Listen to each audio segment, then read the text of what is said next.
ውብ ናት። ዓለም ላይ ካሉ ሀገራት አራተኛ የጉብኝት ማዕከል። አስደናቂ የተፈጥሮ ውበት በፍጥነት እያደገ ከሚገኘው ኢኮኖሚ የሚገናኝባት ምድር። ዓይንን አፍዝዘው ልብን ከሚሰርቁ የባህር ዳርቻዎችና ጥንታዊ ድንቆች እስከ ዘመናዊ ሰማይ ጠቀስ ፎቆችና እያደጉ ያሉ ኢንዱስትሪዎች የሚገኙባት የመካከለኛው ምዕራብ ምስራቅ ሀገር። ግማሽ አካሏ በአውሮፓ ግማሹ በኤዥያ ነው የሚገኙት። የሁለት ዓለማት የስበት ማዕከል፣ የሁለት አህጉራት መተላለፊያ ልንላት እንችላለን።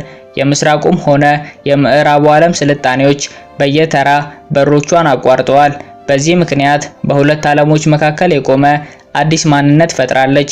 በሌሎች ሀገራት ጸበኛ የሆኑት የምዕራቡ ዓለም ግላዊነት ከምስራቁ ማህበራዊ እሴት፣ የምዕራቡ ፍልስፍና ከምስራቁ ሃይማኖታዊ አስተምሮ የማይጣሉባት ድንቅ ሀገር ናት። ሃይማኖቱ አይሁድ፣ ክርስቲያንም ይሁን እስልምና በዚች ሀገር ቆየት ብለን የምናጋራውት የኔ የሚሉት አስደማሚ ታሪክ አለውት። ዘመናዊ ሀገርም ናት። በአቪዬሽን ኢንዱስትሪ፣ በጦር መሳሪያ ምርት ምጥቀት፣ በጋርመንቶቿ ስፋት፣ በፊልም ፕሮዳክሽኗ ጥራት ዓለም ስሟን በየቀኑ ደጋግሞ ያነሷል። ቡቲክ ቢሄዱ ነጋዴዎች የሚሸጡት ልብስ ጥራት ያለው መሆኑን ለማረጋገጥ በስሟን የሚምሉት። ዛሬ ቱርክ ነው የምንሄደው። የታላላቆቹ ኦቶማን ሀገር ከማል አታቱርክ እንደ አውሮፓውያን አቆጣጠር ከ1923 እስከ 1938 ለ15 ዓመታት የቱርክ ፕሬዝዳንት የነበሩ 600 ዓመታት ያስቆጠረው የኦቶማን ኢምፓየር እንዲያበቃ የዛሬዋ የቱርክ ሪፐብሊክ እንድትፈጠር ምክንያት የሆኑ የቱርክ አባት ናቸው። ብዙዎቻችን አታቱርክ የአባታቸው ስም ይመስለናል። ሆኖም አታቱርክ ለዘመናዊ ቱርክ ለመፈጠር ላበረከቱት ምትክ አልባ አስተዋጽኦ በ1934 በቱርክ ፓርላማ የተሰጣቸው የማዕረግ መጠሪያ ሲሆን የቱርክ አባት የሚል ትርጉም አለው። እውነተኛ ስማቸው ሙስጠፋ ከማል ይባላል። ቱርክ 85 ሚሊዮን ዜጎች እና 797,000 ስኩዌር ኪሎ ሜትር የቆዳ ስፋት አላት። 3 ከመቶ አካሏ በአውሮፓ፣ 97 ከመቶ በኤዥያ አህጉራት ይገኛሉ። ግማሽ ኢስታንቡል፣ ኢዲርኒና ቴኪርጃ ከተሞቿ በአውሮፓ፣ አንካራ፣ ኢዝሚር፣ ቡርሳና አንታሊያ ደግሞ በኤዥያ ይገኛሉ። የሮማን፣ የባይዛንታይን፣ የኦቶማን እና የሌሎች 11 ታላላቅ ስልጣኔዎች እምብርት የሆነችው ቱርክ የዛሬዋ መዳረሻችን ትሆናለች።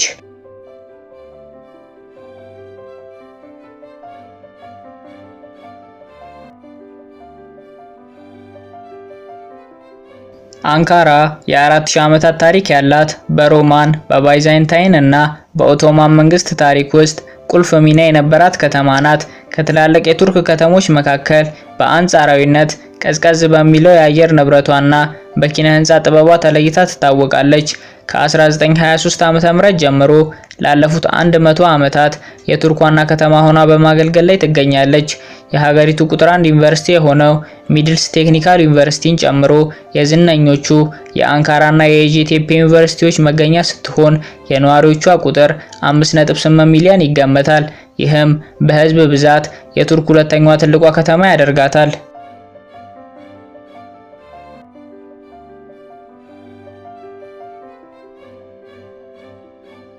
በጥቁር ባህር እና በማርማራ ባህሮች መካከል የምትገኘው የቀድሞዋ ኤፌሶን የዛሬዋ ኢስታንቡል 15 ሚሊዮን ቱርካውያን ይኖሩባታል።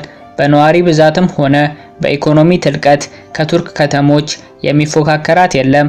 ዓለማችን ላይ በሁለት አህጉራት ውስጥ የምትገኝ ብቸኛዋ ከተማም ናት። 34 ከመቶ የከተማዋ ክፍል በአውሮፓ፣ 66 ከመቶ ደግሞ በኤዥያ አህጉር ውስጥ ይገኛል። አውሮፓውያን ከኤዥያ የሚለየው የቦስፈረስ መተላለፊያ ኢስታንቡልን ለሁለት ከፍሎ ያልፋል።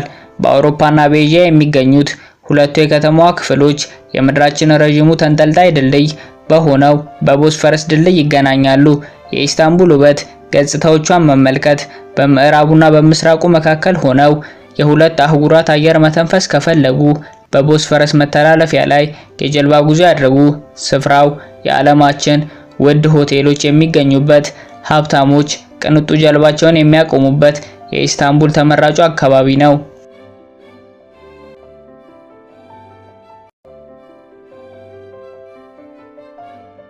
የ700 ዓመታት ታሪክ እና የ67 ሜትር ከፍታ ያለው ጋላታ ማማ የኢስታንቡል ምልክቷ ነው። ቱርካውያን ጥንዶች ለፍቅረኛቸው ሰርፕራይዝ የቀለበት ስነ ስርዓት ማድረግ ሲፈልጉ ጋላታ ማማን ይመርጡታል። የ360 ዲግሪ ሙሉ እይታ ያለው ማማው አመሻሽ ላይ ፀሐይ ስትጠልቅ ለመመልከት ተመራጩ ቦታ ነው። የሃያ ሶፊያ መስጊድ፣ የቦስፈረስ ድልድይ እና በድልድዩ ስር የሚተላለፉ መርከቦችን ለመመልከት እንዲሁ በርካታ የመሬት መንቀጥቀጥና የእሳት አደጋዎች ያልበገሩት ለብዙ መቶ ዓመታት የኢስታንቡል ረዥሙ ግንባታ የነበረው ጋላታ ማማ ዙሪያው በማራኪ ሬስቶራንቶች እና በጣፋጭ ምግቦች የተከበበ ነው።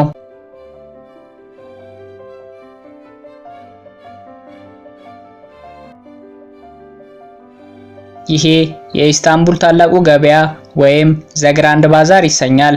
ዓለማችን ላይ የመጀመሪያው ሞል ነው። ከ570 ዓመታት በፊት በኦቶማን ቱርኮች ነው የተገነባው። የመሬት መንቀጥቀጥና የእሳት አደጋ ደጋግመው ቢያወድሙትም ደጋግመው እየገነቡ ዛሬም ድረስ ተመሳሳይ አገልግሎት እንዲሰጥ አስችለውታል። የገበያ ማዕከሉ 30,000 ካሬ ስፋት፣ 4000 ሱቆች እና 21 በሮች አሉት። የኢስታንቡል ነዋሪዎች እና የዓለም ቱሪስቶች ዋነኛ መዳረሻ ነው። የግብይት ስርዓቱ መርካቶን የሚመስል ነገር አለው። በመርካቶ ሸማ ተራ፣ ጭር ተራ እንደሚባለው ሁሉ እዚህ የጌጣጌጥ፣ የጨርቃጨርቅ፣ የምንጣፍ፣ የቅመማ ቅመም፣ የቅርሳ ቅርስ፣ የሴራሚክ እና ሌሎች ምርቶችም የየራሳቸው አካባቢ አላቸው። ዋጋ ተከራክሮ መግዛትም ሁለቱንም ገበያ ያመሳስላቸዋል። እዚህ ልክ እንደ መርካቶ ካለ ዛሬ አይተውት የማያውቁትን ነጋዴ እስኪ የዘመድ ዋጋ ንገረኝ ብለው የሚጀምሩት ቁርጡን፣ የመጨረሻውን፣ የመሸጫውን እያሉ መከራከርም ጨቅጫቃ አያስብልም። ነጋዴው ከጠራሉት ዋጋ ላይ ግማሹን ጎምዶ መጥራትም ጎበዝ ተደራዳሪ ቢያስብል እንጂ ሻጭን አያስከፋውም።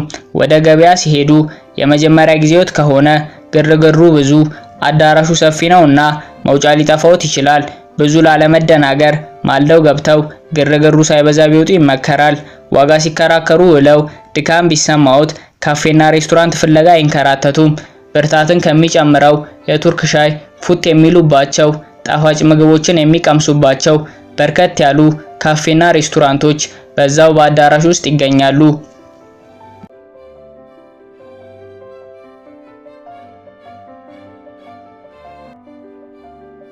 የኢስታንቡል የአየር ንብረት ሊያስደንቆት ይችላል። ሞቃት ከተማ ናትና በፍጹም በረዶ ይዘንባል ብለው ላይጠብቁ ይችላሉ። የሚገርመው ግን በየዓመቱ ከታህሳስ እስከ የካቲት በኢስታንቡል በረዶ ይዘንባል። ከተማዋ በረዶ ለብሳ ማየት የሆነ የተለየ ውበት አለው። ሆኖም በረዶ ታሳቢ ያደረገ መሰረተ ልማት የላትም እና በእነዚህ ወቅቶች የትራንስፖርት መስተጓጎል ሊያጋጥም፣ ጉዞዎች ሊስተጓጎሉ ይችላሉ። የኢስታንቡል የቦስፈረስ መስመር ቡልጋሪያ፣ ሮማኒያ፣ ዩክሬን፣ ጆርጂያ እና ደቡብ ምዕራብ ራሽያ ከዓለም የሚገናኙበት ብቸኛው መስመር ነው። በተለይም በነዳጅ ሀብት የበለጸገችው ራሽያ ነዳጇን ለዓለም እያወጣች የምትሸጥባቸው ዋነኛ መስመሮች አንዱ ነው። ከሻንጋይ ቻይና የሚነሱ መርከቦችም በስዊዝ ካናል አድርገው ጂብራልታርን ከመሄድ ይልቅ በቦስፈረስ መተላለፊያ በኩል የዳኑብ ወንዝን ተከትለው ወደ ታላቁ ወደብ ሮተርዳም ያመራሉ። ቶካፔ ቤተ መንግስት በኢስታንቡል ከሚገኙ ታሪካዊና ግዙፍ ግንባታዎች አንዱ ነው። ለ400 ዓመታት ለኦቶማን ሱልጣኖች መናገሻ ነበር። ከኦቶማን መንግስት መውደቅ በኋላ የተቋቋመው የቱርክ የመጀመሪያው ሙዚየምም ነው። በቤተ መንግስቱ የሁሉም የኦቶማን መሪዎች ታሪክ፣ የግል አልባሳት እና መገልገያ ቁሳቁሶች ለህዝብ እይታ ክፍት ሆነው ያገኟቸዋል። የታላላቅ ሃይማኖታዊ ቁሳቁሶችም መገኛ ናት። የነብዩ መሐመድ ሰይፍና የእግር አሻራን ጨምሮ በእስልምና ሃይማኖት ውስጥ ታላቅ ቦታ የሚሰጣቸው የበርካታ ነቢያት የመገልገያ ቁሳቁሶችን ያገኙበታል። ኢስታንቡል ከዓለማችን ግዙፉ ኤርፖርት አንዱ መገኛ ናት። ከመሃል ከተማዋ በ35 ኪሎ ሜትር ርቀት ላይ የሚገኝ ኢስታንቡል ኤርፖርት 76 ስኩዌር ኪሎ ሜትር የሚሰፋ በአመት 90 ሚሊዮን ተጓዦችን የማስተናገድ አቅም ያለው በስም ከሚጠቀሱ የዓለማችን ታላላቅ ኤርፖርቶች መካከል አንዱ ነው። ከ3 ዓመት በኋላ የማስፋፊያው ስራ ሲጠናቀቅ ደግሞ በአመት 200 ሚሊዮን ተጓዦችን ማስተናገድ እንደሚችል ይጠበቃል። የ92 ዓመታት የበረራ ታሪክ ያለው የቱርክ አየር መንገድ የዓለማችን 7ኛው ምርጡ አየር መንገድ ነው። በ300 አውሮፕላኖች 352 መዳረሻዎችን በመሸፈን በመዳረሻ ብዛት በዓለም 3ኛ ደረጃ ላይ ይቀመጣል።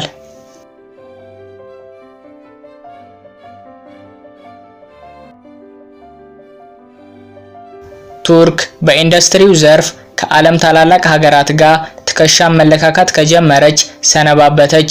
እምርታን ካስመዘገበችባቸው ዘርፎች የኮሙኒኬሽን እና የወታደራዊ ቴክኖሎጂ ቅድሚያውን ይይዛሉ። ጦርነት እንደ ወተት በሚንጣት ዓለም ነውና የምንኖረው። በተባራሪ ወሬ መሃል ቢሆንም ባይራክታር የሚል ስም ሳይሰሙ አይቀርም። መቼስ ዓለማችን ላይ የ32 ሀገራት የአየር ኃይሎች የሚጠቀሙት ቱርክ ሰራሽ ድሮን ወይም ሰው አልባ ወታደራዊ አውሮፕላን ነው። ባይራክታር ቲቪ2 የምዕራባውያን ድሮኖችን ያስናቀ፣ በራሺያ ዩክሬን ጦርነት ላይ በተግባር ውጤታማነቱን ያስመሰከረ ቱርክ ሰራሽ ድሮን ሲሆን ለሀገሪቱ በየዓመቱ በቢሊዮን ዶላር የሚቆጠር ገቢ ያስገኝላታል። የአየር መቃወሚያ ክሩዝ ሚሳኤል፣ ታንክ፣ የጦር ሄሊኮፕተሮች እና ወታደራዊ መኪኖች ደግሞ ቱርክ ለዓለም የምታከፋፍላቸው የጦር መሳሪያዎቿ ናቸው። በምላሹ በዓመት ከ7 ቢሊዮን ዶላር በላይ ገቢ ታገኛለች። በዓለም ዙሪያ የቱርክ ስምን በመልካም ከሚያስጠሩ ኢንዱስትሪዎች ጨርቃጨርቅ ቅድሚያውን ይይዛል። ለ1.5 ሚሊዮን ዜጎቿ የሥራ ዕድል የፈጠረ በዓመት 38 ቢሊዮን ዶላር ገቢ የሚያስገኝላት ዘርፍ ነው። የቱርክ ጨርቆች በጥራታቸው ነውና የሚታወቁት። ከዓመታዊ ምርቷ ግማሽ ያህሉ በአውሮፓ ነው የሚሸጡት። ለአውሮፓ አህጉር ከፍተኛ መጠን ያለው ጨርቃጨርቅን ከሚያቀርቡ ሀገራት ቱርክ 3ኛ ደረጃ ላይ ትቀመጣለች።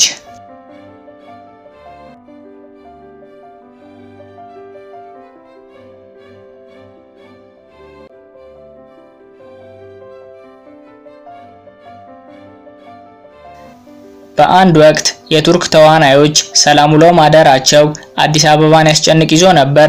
ወደን አይደለም። የቱርክ ተከታታይ ድራማዎች የሆነ ሱስ የሚሆን ይዘት አላቸው። በፍቅራቸው የጣሉት ታዲያ እኛም ብቻ እንዳይመስላችሁ። የቱርክ ፊልሞች በ150 ሀገራት በሀገረኛ ቋንቋ እየተተረጎሙ ይሰራጫሉ። ላቲን አሜሪካዎች አይተዋቸው አይጠግቡም። ኤዥያ እና አፍሪካም ወደዋቸዋል። በመካከለኛው ምስራቅማ ስማቸውን ጠርቶ አይጠግቡም።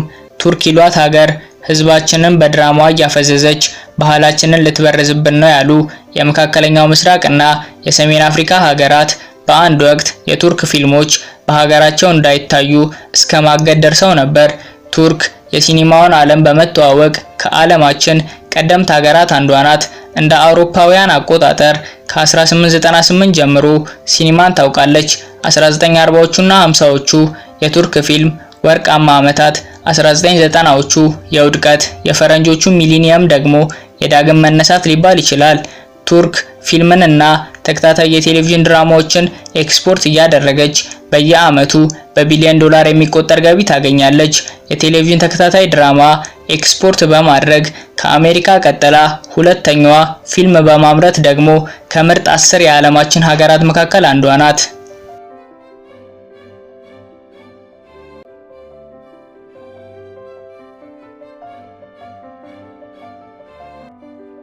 ጣፋጭ ምግብ መቀማመስ የሚወዱ ከሆነ ወደ ምንጩን የመጡት። በሎኩም እንጀምር። በመላው ዓለም ቱርኪሽ ዴላይት በሚለው የዳቦ ስሙ ነው የሚታወቀው። በአማርኛ የቱርክ ጣፋጭ ልንለው እንችላለን። ከ500 ዓመት በፊት በቤተ መንግስት ብቻ ይታወቅ የነበረው ሎኩም ዛሬ ላይ ሱቅ ተከፍቶለት በሁሉም የቱርክ ከተሞች ይሸጣል። የባቅላባ ፍቅር ካለቦት በባቅላባ ፈጣሪዎች ሀገር ነው የምንገኘው። እኛ ፒያሳ ላይ የተዋወቅነው ባቅላባ ቱርኮች ከኦቶማን ኢምፓየር ጀምሮ ይመገቡት ነበር። ኪባብም እንዲህ እንደ ዛሬው የዓለም ህዝብን በፍቅሩ ከመጣሉ በፊት የቱርኮች ብቻ ነበር። ቱርኮች ጣፋጭ መብላት በአናቱ ቡናና ሻይ ፉት ማለት ይወዳሉ። በነፍስ ወከፍ ብዙ ሻይ በመጠጣት ዓለማችን ላይ ቱርካውያንን የሚደርሳቸው የለም። የሰው ልጅ መሬት አርሶ ዘር ዘርቶ ምርት አጭዶ መብላት የጀመረበት ትክክለኛው ቦታ የት እንደነበር ዛሬም ድረስ እንዳከራከረ ነው። ከብዙ ምርምሮች በኋላ የተደረሰበት መደምደሚያ ግን ቦታው መካከለኛው ምስራቅ፣ ጊዜው ደግሞ ከ12000 ዓመታት በፊት መሆኑ ነው። የዛሬዋ ቱርክ ደግሞ ከመጀመሪያዎቹ ቀዳሚዋ እንደነበረች ይታመናል። ዛሬ ላይ 50 ከመቶ የቱርክ መሬት ለምና ለግብርና ስራ ተስማሚ ሲሆን 20 ከመቶ ቱርካውያን በግብርና ስራ ላይ የሚተዳደሩ ናቸው። ዘርፉ ለሀገሪቱ ኢኮኖሚ የ7 ከመቶ አስተዋጽኦ ያደርጋል። በ2023 ለምሳሌ ከግብርና ምርቶቿ ሽያጭ የ68.5 ቢሊዮን ዶላር ገቢ አግኝታለች። የቱርክ መንግስት ገበሬዎቹን ከልብ ይደግፋል። ምርጥ ዘር፣ ማዳበሪያና የውሃ ሞተር ነዳጅ በርካሽ ዋጋ ያቀርብላቸዋል። የውሃ አቅርቦት እንዳያጋጥማቸው የመስኖ ግድቦችን ይሰራላቸዋል። ዘላቂ የውሃ አቅርቦትን ለማረጋገጥ ዛሬም በኤፍራጥስ እና ጤግረስ ወንዞች ላይ 22 ግድቦችን በግንባታ ላይ ይገኛሉ። 7500 ሜጋዋት የኤሌክትሪክ ኃይል የማመንጨት 1.8 ሚሊዮን ሄክታር መሬት በመስኖ የማልማት አገልግሎት ይሰጣል። የመስኖ ግድቡ 100,000 ገበሬዎችን በቀጥታ ተጠቃሚ ያደርጋል። መንግስት ምርትና ምርታማነት እንዲጨምር በሀገር ውስጥ ከሚያደርገው ምርምር በተጨማሪ ምርታቸውን በጥሩ ዋጋ እንዲሸጡ በኤምባሲዎቹ በኩል ዓለም አቀፍ ፕሮሞሽን ይሰራላቸዋል።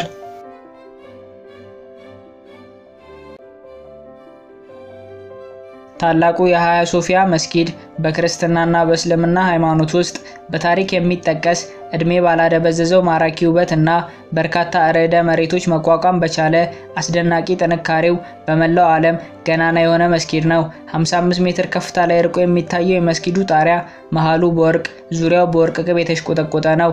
7500 ካሬ ላይ ያረፈ ስፋቱ በውስጥና በውጪ በአንድ ጊዜ 15000 ምዕመናንን ያስተናግዳል። ይህ የምድራችን እጅግ አስደናቂ ህንጻ የምታዩትን ግርማ ሞገስ ይዞ የተገነባው ከዛሬ 1500 ዓመታት በፊት መሆኑ ደግሞ እጃችንን በአፋችን እንድንጭን ያደርገናል። የህንጻው የአገልግሎት ታሪክ ከውበት ጥንካሬ እኩል ሳያስደንቀን አይቀርም። ለ1000 ዓመታት ቤተክርስቲያን፣ ለ487 ዓመታት መስጊድ፣ ለ85 ዓመታት ደግሞ ሙዚየም ሆኖ አገልግሏል። ቦታው ኮንስታንቲኖፕል፣ አስተዳደሩ ደግሞ የባይዛንታይን መንግስት፣ ጊዜው ከ1500 ዓመታት በፊት ነበር። ዛሬም ድረስ የሚያስደንቀን ህንጻ ግንባታው የተጀመረው ከ5 ዓመታት በኋላ ታህሳስ 27 ቀን 537 ዓ.ም ላይ የሰው ልጅ እጆች ካነጿቸው አስደናቂ ቤተክርስቲያን መካከል አንዱ ሆኖ ተጠናቀቀ። አሁን ከሚታየው የህንጻው ክፍል በወቅቱ ያልነበሩት 4 ሚናራዎች ብቻ ናቸው። በእርግጥ ግንባታው ከተጠናቀቀ ከ21 ዓመታት በኋላ በተከሰተ ርዕደ መሬት ምክንያት የቤተክርስቲያኑ ጉልላት ጉዳት ደርሶበት ከፍ ተደርጎ ተገንብቷል። የህንጻው የውስጠኛ ጣሪያ ላይም በተለያዩ ወቅቶች የማሳመሪያ ስራዎችን ተሰርተዋል። በዚህ መልኩ ግንባታው ከተጠናቀቀ በኋላ 1000 ዓመታት ለሚጠጋ ጊዜ በቤተክርስቲያንነት አገልግሏል። እንደ አውሮፓውያን አቆጣጠር ግንቦት 29 ቀን 1453 ዓ.ም ኦቶማን ኮንስታንቲኖፕልን ተቆጣጠረ። ስልጣን ላይ የነበሩት ሱልጣን መሐመድ ሁለተኛ ሌሎች መሪዎች እንደሚያደርጉት ቤተክርስቲያኑን ከማፍረስ ይልቅ ወደ መስጊድነት እንዲቀየር ትዕዛዝ ሰጡ።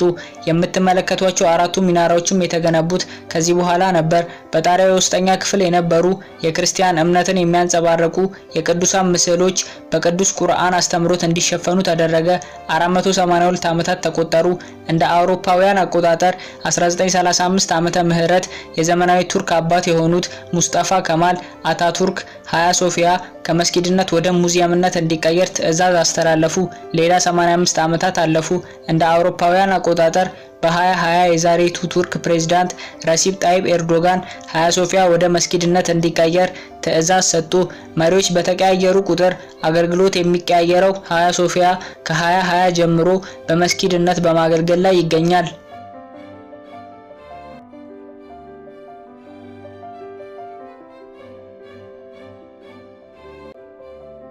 ቻይሜራ በተራራ ላይ የሚገኝ ላለፉት 2500 ዓመታት ጠፍቶ የማያውቅ እሳት ነው። የዘላለም እሳት ይሉታል እነሱ። ተራራ ወጪዎች፣ ፎቶግራፈሮች እና የታሪክ አጥኚዎች በየቀኑ የማይታጡበት ቦታ ነው። ከአንታሊያ በደቡብ ምዕራብ አቅጣጫ በ80 ኪሎ ሜትር ርቀት ላይ ይገኛል። እሳቱ ጋር ለመድረስ የእግር ጉዞ ልምድ ካለውት 30 ደቂቃ የለም እያረፍኩ እጓዛለሁ ካሉ የ45 ደቂቃ የእግር ጉዞ ማድረግ ይኖርቦታል። እሳቱ በቀንም በማታም የሚታይ ቢሆንም በተፈጥሯዊ ይዘቱ ላይ ትንሽ ድራማ ጣል ሲልበት ማየት እና ትዝታውትን ማጣፈጥ ከፈለጉ ግን ጉብኝቶን በምሽት ቢያደርጉት ይመረጣል። ታዲያ ጠንከር ያለ ሽፍን ጫማ ማድረግዎን አይርሱ። ለጉዞ የሚመከሩ ወራቶችም ከመስከረም እስከ ህዳር፣ ከሚያዝያ እስከ ሰኔ ወር ያሉት ወራቶች ናቸው። ፍክት ያለው የወራቱ የአየር ንብረት የእሳቱን ውበት ያጎለዋል። እናት ተፈጥሮ በውስጧ አምቃ የያዘችው ሚቴንና ሌሎች ሃይድሮካርበን ጋዞች በትነት መልኩ ከውስጧ ታስወጣለች። ይህ ጋዝ ከአየር ጋር ሲገናኝ እሳት ይፈጥራል። እሳቱ ድንጋያማ በሆነ የተራራ ትናንሽ ክፍተት በኩል ይነዳል። እሳቱ ላለፉት 2500 ዓመታት በዝናብም ሆነ በንፋስ ጠፍቶ አለማወቁ ለበርካታ አፈ ታሪኮች መነሻ አድርጎታል። ቻይሜራ የሚለውም የተራራውም ስም ከዚህ የመጣ ነው። ቻይሜራ በግሪክ አፈ ታሪክ ውስጥ የአንበሳ ጭንቅላት፣ የፍየል ሰውነትና የተናዳፊ እባብ ጭራ ያለው ከአፉ እሳት የሚተፋ አስፈሪ ፍጥረት ነው።